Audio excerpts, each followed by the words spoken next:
خب دوستان عزیز، السلام علیکم باری دیگر و این نشر دومی صحبت های ما اطرافی تحصیل و کار و زندگی در خارج است. مهمان نوبتی ما یک جوانی خیلی بالیاقت، یک جوانی که در مدتی نه چندان زیادی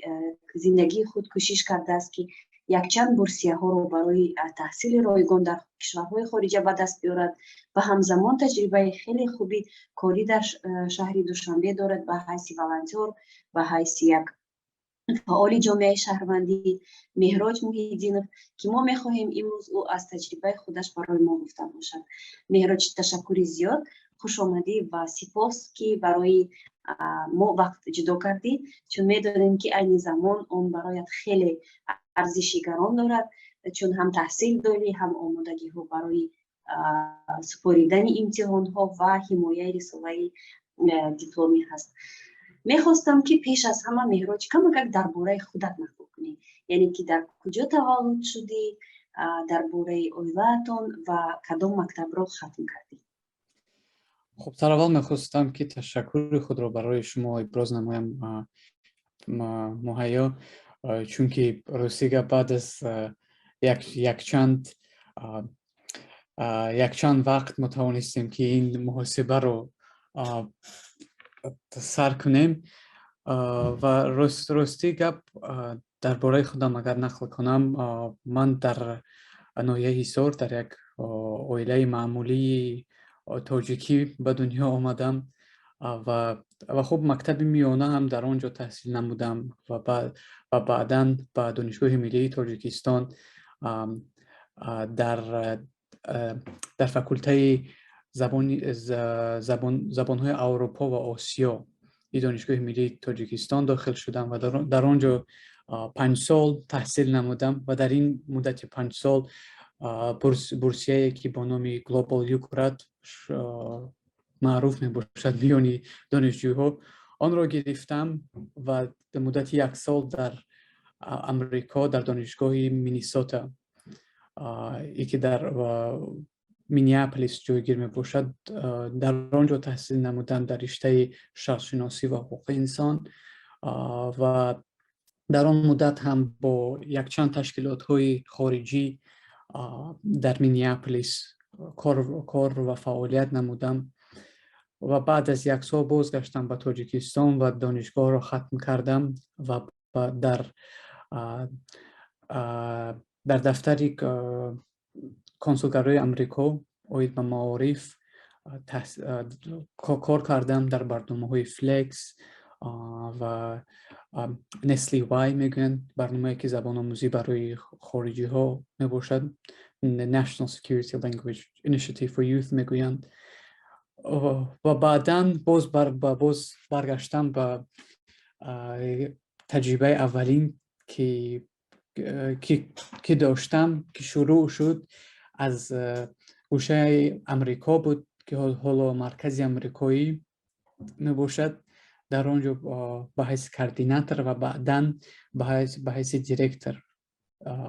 کمیونیکیشن دیرکتور تعیین شده بودم. خب همین است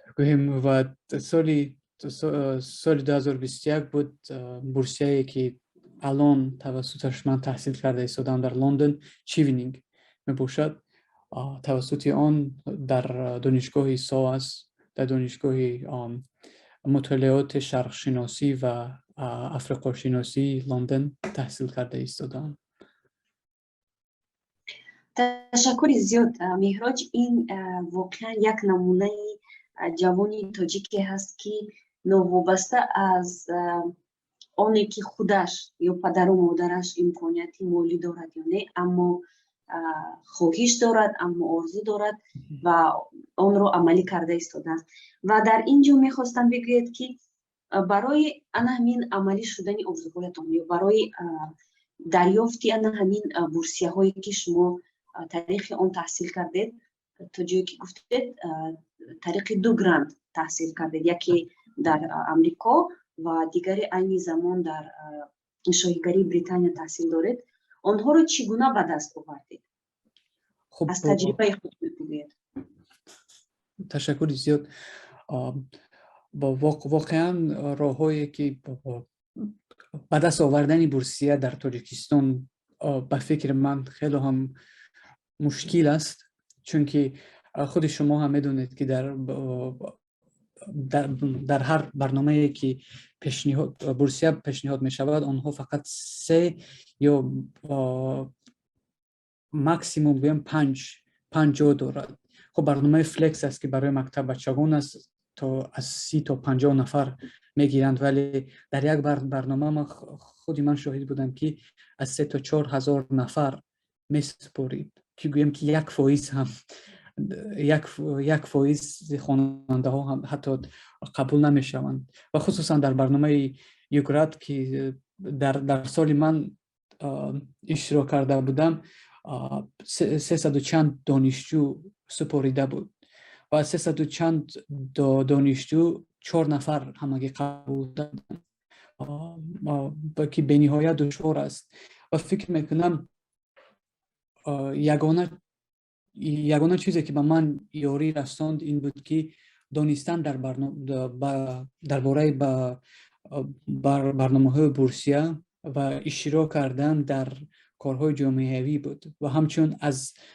نه تنها به یک دانشگاه محدود نشدن و برآمدن از دانشگاه هم. مثلا ما می‌خواندیم 5 ساعت در دانشگاه و کوشش می‌کردم که بعد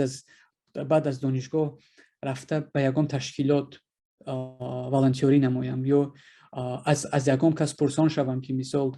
چگونه به برنامه یوگراد سپاریده می شود یا من چگونه می توانم که زبان انگلیسی خود را صیقل دهم. و خب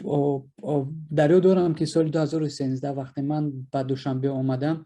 من راه را هم نمیدانستم. راستی گپ این یکمین تجربه من بود در دوشنبه و حتی از اویله مادرم به من هم وقت زنگ زدم ایستاد که راه رو یافتی از کجا. من از 8 از همون زرنیسار میشیستم، نثار زرنیسار و بعد جزیره میگویند دانشگاه ملی تاجیکستان، همونجا می آمدم.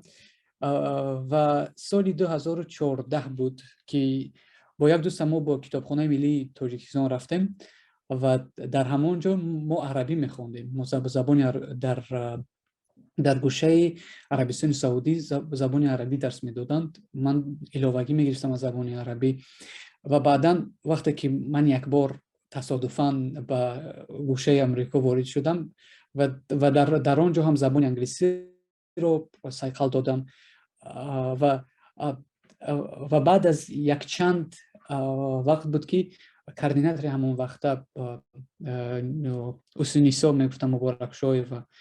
ما رو دعوت کردن، گفتن که اگر خواهی بیا والنتیر میشوی با ما و من هم این دعوت رو قبول نمودم و خب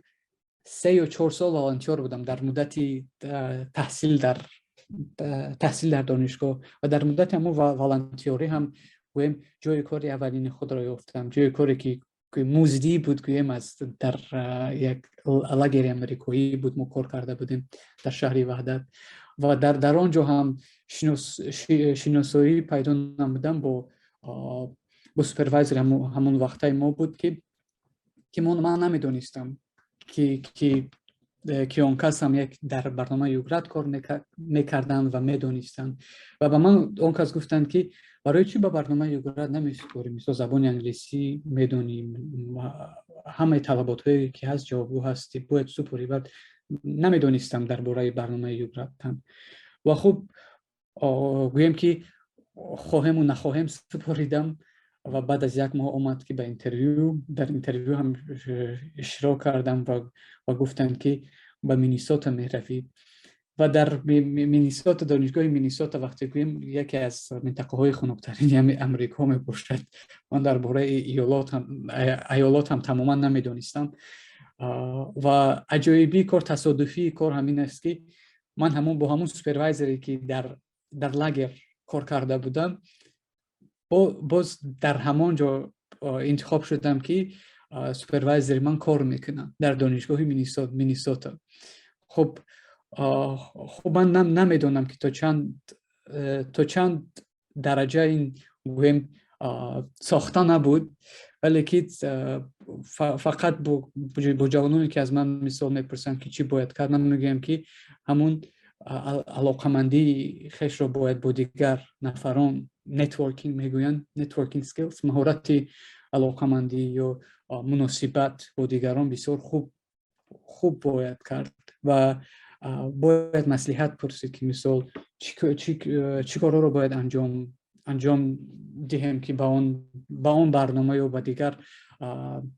برنامه های دیگر داخل شویم. تشکر زیاد مهراج، واقعا خیلی نکته های مهم رو قید کرده در مورد نتورکینگ، در مورد شروع کردن از کارهای والنتری، چون بسیار جوانان ما در اول شاید نمیخواهند یا شاید معلومات هم ندارند که از کجا سر کنند. برای همین این گفته های شما فکر میکنم برای نفرانی که میخواهند میبرده در برنامه های مبادلوی یا اینکه در برنامه های بورسیوی اشتراک کنند و گرانتی رایگان برای خوندن و دست بیارن خیلی مفید خواهد بود. و سوال نوبتی هم این است که چند مدت زبان انگلیسی رو آموختید؟ سال 2012 ماه سپتامبر بود و وقتی که همگان انتخاب میکردن که با کجا داخل شوند و کسب رو انتخاب نمایند، من بغیر از زبان‌های بغیر از فن‌های گومانیتری یگام چیز رو نمیخوندم در مکتب. خب و با والدانم صحبت داشتیم و خصوصا پدرم بسیار سختگیر بودن و میگفتن که بچه سال با آخر رسید، همین سال ختم میکنی، یکم نمیدونی که کدام کسب رو انتخاب میکنی، کجا میروی میخونی. و با برادرم صحبت کردیم و اون یک چند کسب ها رو هم توصیه داد که مثال بودن حقوق شناسی بود. بنده از در فن‌های حقوق شناسی در المپیاد جمهوری هم اشتراک کرده بودم و اونجا گفتم که نه، حقوق شناسی برای من نیست، چون که من میخواهم در یک کسب باشم که آزاد اندیشی باشد و من خود بسیار میخواهم که بیرون از یک چارچوبه که گویم تکمیل شده است الکی از اون بیرون برایم گاه و وقت، چون که کار حقوق شناسی بسیار یک مسئولیتی بسیار را هم طلب می نماید. و خب وقتی که به دانشگاه ملی با همراه برادرم آمدیم و از فاکولته ها نظر می کردیم، فاکولته زبان‌های عربی و انگلیسی که یک چند سال پیشتر شرق شناسی میگفتن بسیار معقول شد، برای که هم زبان عربی رو داشتن هم زبان انگلیسی. از طرف دیگر من فکر میکردم که الکی دیر شده است، من در صف 11 هستم و همسنفانی من که بودن آنها به زبان آموزی میرفتن گویم که همه مکتب هایی که بودن در دوشنبه مولتی کید در دیگر جایها تحصیل میکردن پیشرفته تر بودن نظر به من و نادیلانه گویم سر کردم از ماه سپتامبر 2012 و همه وقت 6 ماه داشتم که زبان انگلیسی رو حداقل یاد گیرم در سطح بیگینر گویم، در سطح اولین درجه که طلب میشد در دانشگاه. خب گرفتم دانشگاه رو، خلاصی گپ سپاریدم، امتحان رو سپاریدم که از بلی بلندترین از انگلیسی بود، حالا آن که من نمیدونستم زبان انگلیسی رو در آن وقت. و خب سال 2013 تحصیل کردیم، ختم کردیم، متخصص زبان انگلیسی شدیم و در همین ساحه گویم آموختن زبان بسیار هم فایده آور بود در روند کاریابی هم، یا گویم که به خارج کشور رفتن هم. و به نهایت خوشبخت هستم که در همون وقت من همون عقیده که داشتم به همون عقیده داده نشدم و من انتخاب کردم که زبان انگلیسی رو خوانم. تشکر زیاد مهراج برای پاسخی پورا. اما اگر باز هم دقیق تر کرده بگویم به نفرانی که میخواهند زبان انگلیسی رو از خود کنند، شما از تجربه خود 5 مصلحت خب من نمیتونم. خب میبینیم چی مصلحت. یکمین مصلحتی که من میدادم باید زبان رو دوست داشت. وقتی که ما زبان عربی رو میخوندیم، یک استاد عزیز ما در روز یکم در آمدند و بستیم خانه گفتن که کدامی که اگر زبان عربی رو دوست می‌دارد، حالا هم سری وقت است توقف کنید اینجا. برای اون که اگر زبان رو دوست ندارید، شما نمیتونید که یکم وقت زبان رو آموزید. در زبان باید میگویند زندگی کرد و آن رو باید حس کرد. و دومین مسئولیت من بود که در برابر زیستن با زبانی که می‌آموزند باید سعی کردن در کار. چون که وقتی که ما با یک چارچوبه همون معینی که ما داریم فقط در دانشگاه میخونیم و بعد از آن رو استفاده نمیبریم، نمیشود که آموزیم و این باعث خوشبختانه نیست که در بسیاری دانشگاه های ما فقط زبان رو با یک همه میدونن این رو با یک چارچوبه معینی که از سالهای سوویتی مونده است با همون تکیه میکنند و از خود شما هم میدونید که زبان همیشه در گسترش است، در روند گسترش است و از این روند گسترش ما بسیار هم عاقل مانده ایم. بخصوص وقتی که من به امریکا رفتم، از همون گویم که فرازه ها، از همون سخنانی که در دانشگاه آموختم استفاده می‌بردم، میخندیدم و میگفتن که یک چند حادثه میگفتن که ما این رو دیگر استفاده نمیبریم، مثلا این گپ رو ما این خیلی میگوییم. و پس بعدم پی بردم که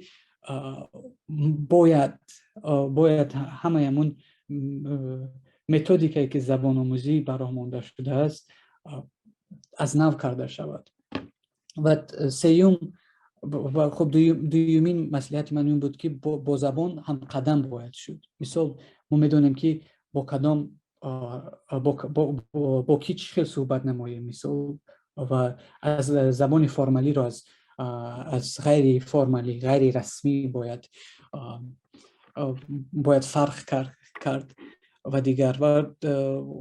و این بسیار چیز به نظر میاد که بسیاری از نفران رسمی و غیر رسمی بودن زبان رو فرق نمیکنن، که من هم دیرتر این رو یاد گرفتم. و سیومین این بود که تجربه باید همه وقت تجربه کرد. مثلا در دوشنبه ما یک چند جای داریم که میتوان زبان خارجی رو تجربه کرد و حالا اگر گوگل در نویسیم که مثال در کجا باید ما زبان انگلیسی رو تجربه کنیم، گوگل هم بسیار توصیه‌های خوب میدهد و من هم میتونم که توصیه دهم به مانند مرکز امریکایی گویم و باکتریا بود که من در آنجا در یک هفته یک بار رفته زبان انگلیسی رو تکمیل میدادیم با همکورسانمون و باز حاضر من از روی شنیدم در یک چند گردی همایی میشوند که جوان ها میبینند میشینند و زبان انگلیسی رو تجربه میکنند. در پارکینگ مثلا من دیدم و از همین امکانیت ها باید همیشه استفاده بود. و چهارمین توصیه من این بود که کتاب خوندم و کتاب هایی که ما میخونیم، مثلا یا مجله هایی که ما میخونیم باید کتاب ها هم به یک چیز بگم به شوق ما نزدیک باشد. مثلا من بسیار خبرها رو میخوندم و از اون خبرها کدام کلمه یا کدام فراز هایی که به من معلوم یا نمیدونستم از آنها حتما میگرفتم و با آنها رو میآموختم. خب نهایتا گویم دیگر باید در من بگویم که این چه گویم مخصوص می باشد وقتی که من زبان میخوندم پیش از خواب همون کلمه هایی که من میآموختم حتما یک بار از نظر میگذراندم و اگر به خونه ما میرفتید ما میدیدید که در همون ببینیم که در درهای خونه ما هم وقت وای بود استیکر هایی که بودن در استیکر ها آویزان بودن و هر وقتی که مثلا من در رو میکشودم یا از نمیدونم از یگام جای خونه استفاده می‌بردم همون کلمه ها رو میدیدم و در یک هفته مثال همه کلمه ها رو باز میگرفتم و کلمه های دیگر میچسبوندم و هرچند دیگه پدر مادرم از این عمل خوششان نمی اومدن و من کوشش میکردم که آموزم و در 3 ماه تعطیلی که من در خانه بودم مثال و میکردم از elementary من به upper intermediate برآمدم به همین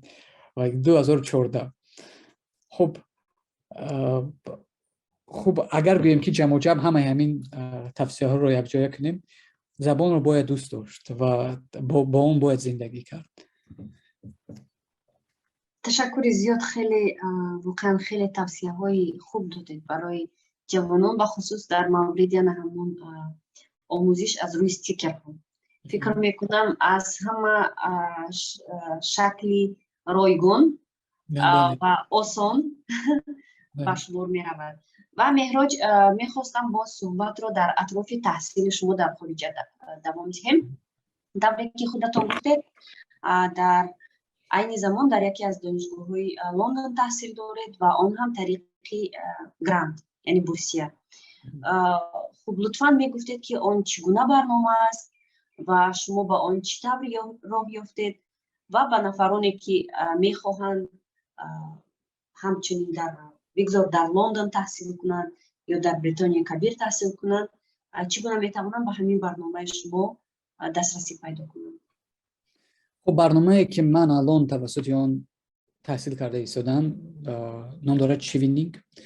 سکالرشیپ که از جانب حکومت بریتانیا دستگیری کرده می شود و برای داخل شدن به این بورسیه، به دست آوردن این بورسیه یک چند طلبات ها موجود می باشند و طلبات یکم این است که تجربه کاری که نه کمتر از 2 سال باشد و وقتی که من تجربه کاری میگویم در این والنتیاری هم حساب کرده می شود و زبان انگلیسی هم باید دانست برای که شما در دانشگاهی که فقط یک زبان دارد زبان انگلیسی تحصیل میکنید و سوم اون که انکتی که شما پیشنهاد می نمایید باید در یک سطح عالی قرار داشته باشد.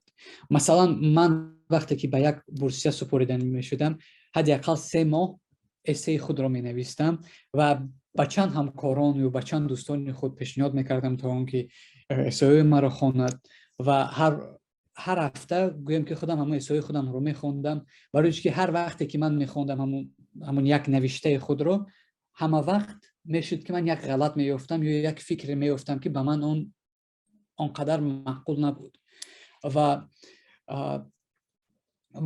خیلی که گفتم باید یک همون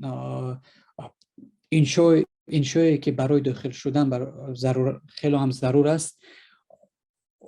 خوب در سطح عالی نوشته شود و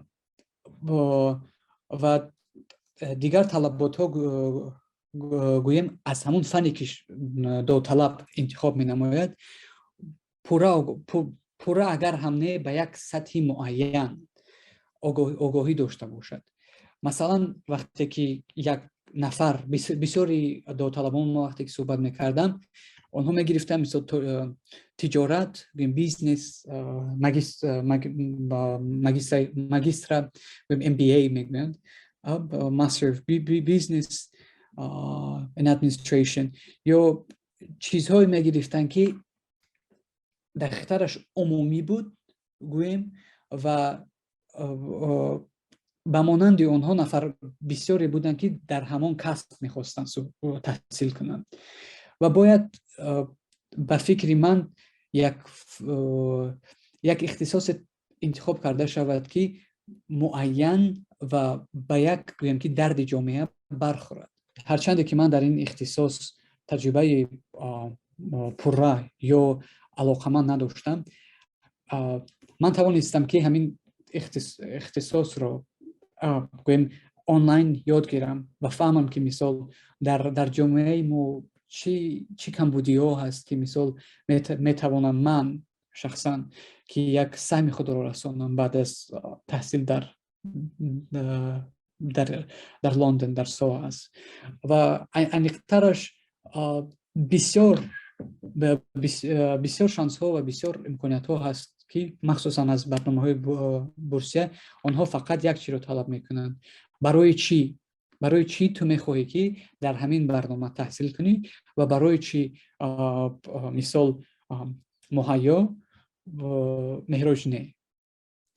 хуб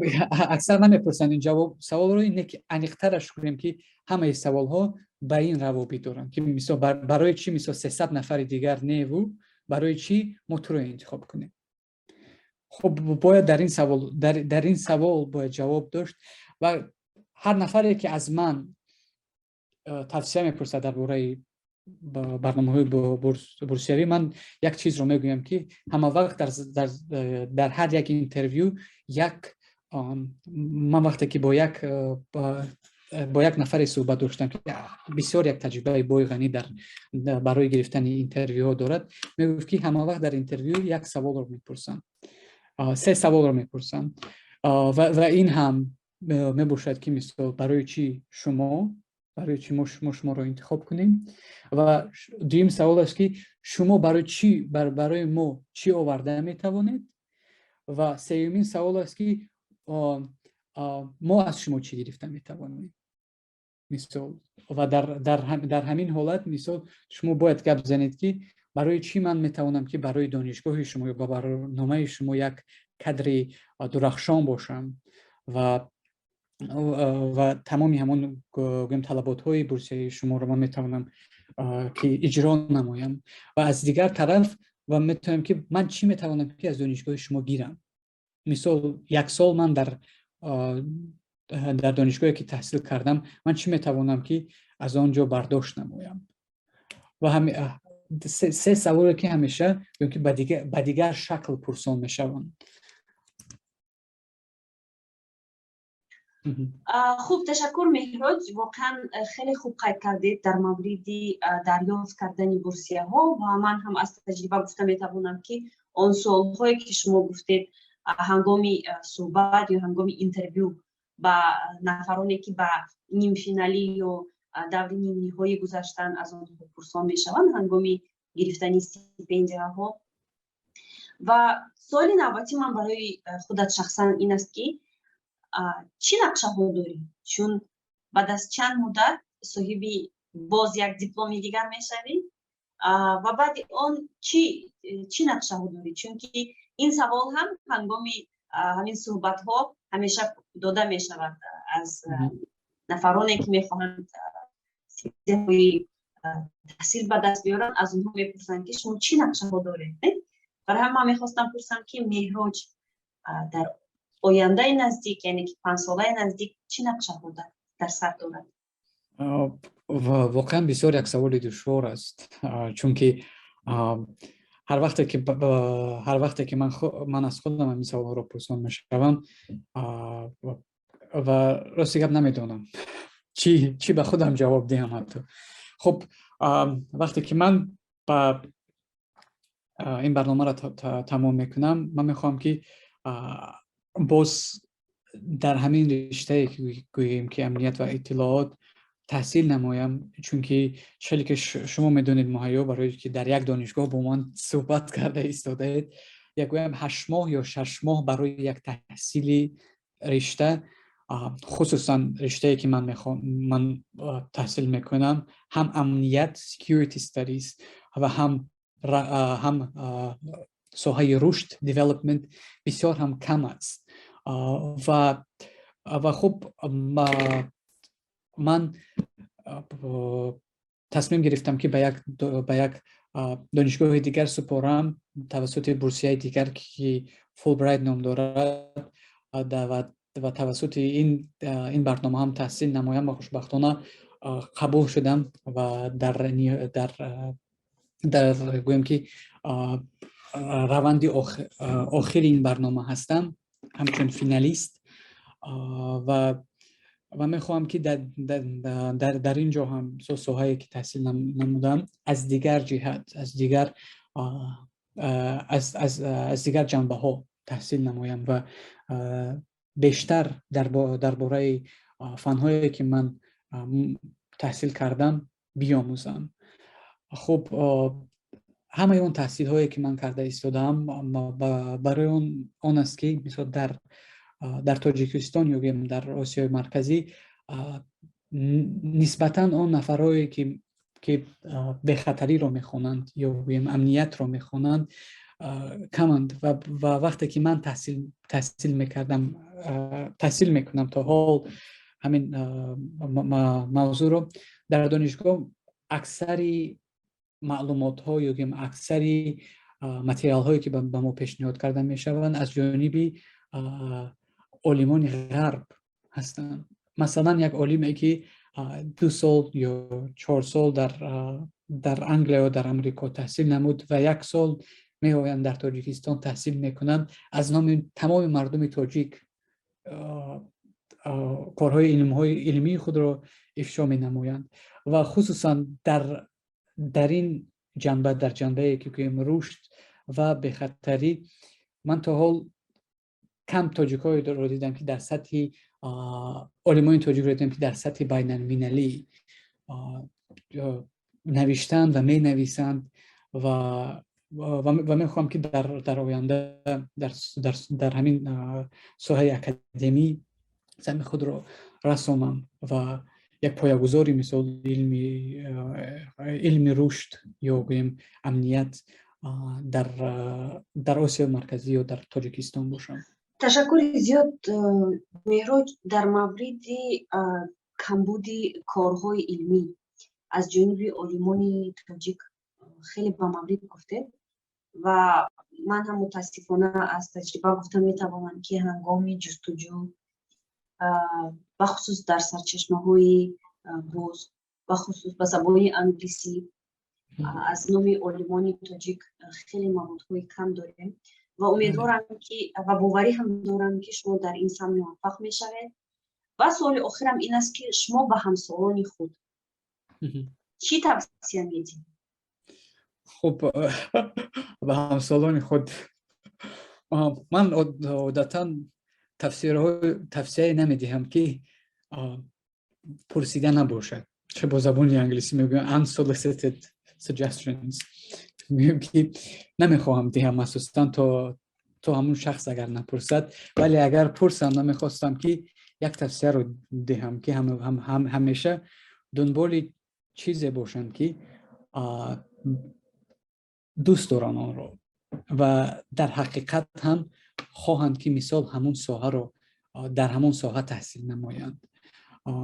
چون که من بسیار نفر رو با بسیار دوستانم وقتی که صحبت می نمایم، اونها با من میگویند که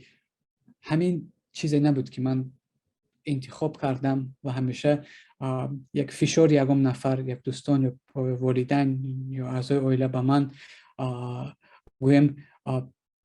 تأثیر رساند که همین فن رو یا همین اختصاص رو انتخاب نمایم. و دومین توصیه من این است که مثلا در هر کجایی که باشند باید گویم همون صفتی خود بودن را مثال گویم که و دومین توصیه من این است که مثال همه وقت باید شخص هویت و شخصیت خود را نگاه دارد و با اون همیشه فخر نماید و جای اون نیست که اگر با این نقطه من